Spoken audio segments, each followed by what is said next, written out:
TV host. Welcome to another episode.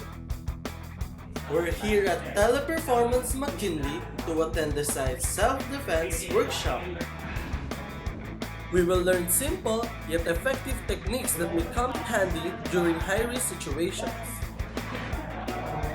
The ability to protect yourself from harm is an important skill that everyone, especially women, should learn.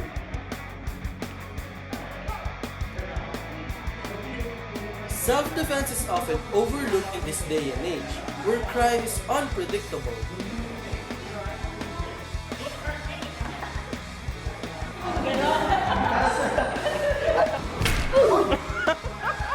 It is important to ensure that everyone can defend themselves when the need arises. Why is it important to learn self-defense? I highly advise this for women. For the reason being is that more women are targeted than men. With a little self-defense in their head or some sort of practice that they've had, it's just a matter of knowing how to escape because you have self-defense. That's why it's important for women to learn basic self-defense. Thank you, coach. You're welcome.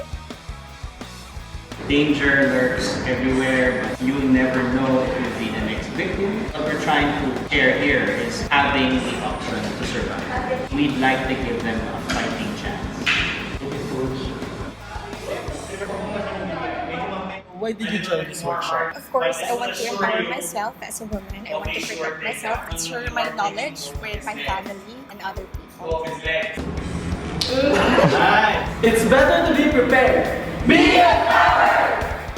Want to join us at Teleperformance? Call our 24-hour toll-free hotline. Dial hashtag 8353 from any landline or cell phone.